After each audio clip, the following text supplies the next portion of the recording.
Magandang araw mga kahabi. Last time pinag-usapan natin paano ma-gender ang ibon sa pamamagitan ng dimorphism, no? Yung pagkakaiba ng itsura ng babae at lalaki.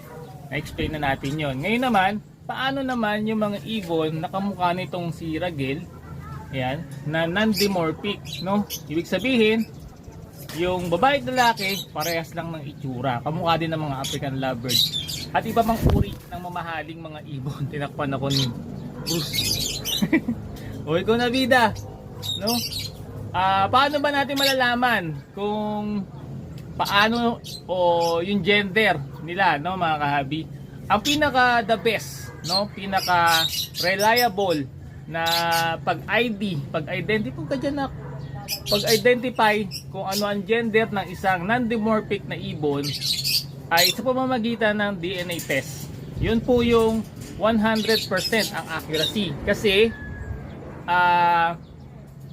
scientific po yung approach po nun, no? Scientific yung method.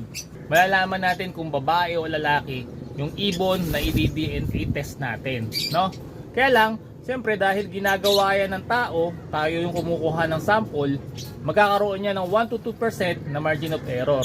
Kasi siyempre kung may kakaroon ng human error, pwedeng magkaroon ng pagkakamali. Pero scientifically, yan po ay 100% proven and tested na sure yung gender na lalabas dun sa ibon na ipapa-DNA mo. Okay? Maraming klase ng ibon na non-dimorphic. No, ano yan? Ito yung mga sample na ibibigay natin, no, sa finches, conures, African lovebird, kite, yung black-headed kite, white-bellied kite. Itong umbrella kakatu, Macau, at marami pang klase ng ibon, no, na halos wala tayong mapagkakakilanlan, no? Parehong-pareho ang itsura ng babae at lalaki. Sa pagdi-DNA ng ibon, kailangan natin siyempre yung ibon. Ang kukunin natin dito, blood sample.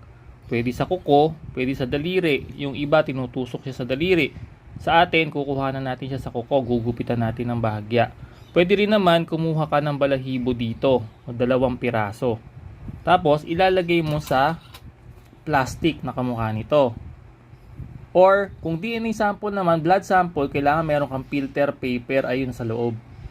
Tapos ito, plastic siya, lalagyan mo ng label, no, para dun sa pangalan mo, yung species ng ibon, mutation, tapos leg band.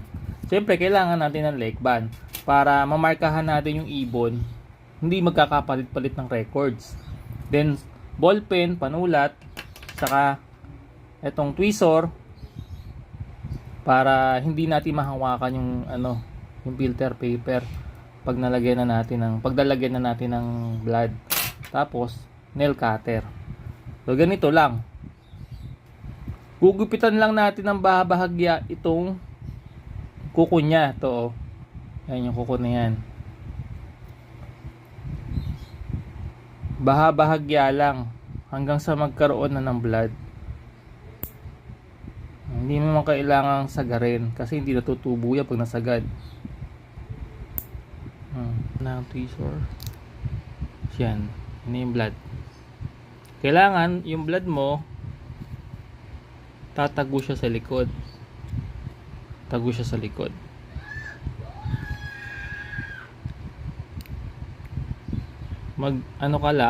Kumuha ka lang ng 4 na drop na magkakahiwalay.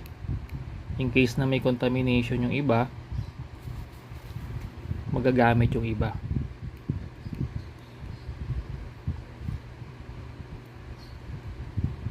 Okay na.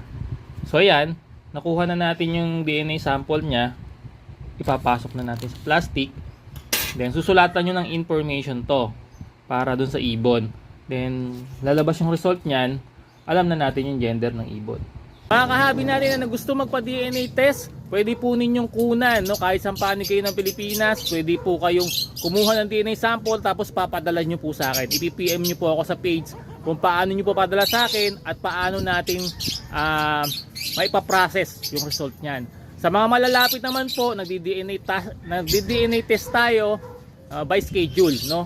Nagpo-post tayo sa page, or kaya kapag naipon natin yan na minimum of 15 ay pinaprocess po natin, no, ng sabay-sabay. So mga kahabi, PM lang sa mga gusto magpa-DNA test. Ang DNA test po ay nagkakahalaga ng 400 to 500 pesos. Medyo mahal. At kung ordinary lang yung ibon na ipapa-DNA natin, medyo mabigat sa bulsa. So sa susunod mga kahabi, ituturo ko naman, no, kung ayaw natin ng DNA test dahil medyo mahal, paano naman yung ibang paraan para ma-determine natin yung gender ng ibon na hindi tayo kailangang gumastos, no? Hindi 100% ang accuracy, pero pwede natin gawing basehan para malaman natin yung magiging gender ng mga ibon na meron tayo. Sa susunod mga kahabi, mag-follow lang po kayo sa page ng Hobby ni Daddy at subaybayan nyo po yung mga post natin para sa mga susunod nating informative video na ibabahagi sa ating mga kahabi. Salamat po at God bless sa inyong lahat.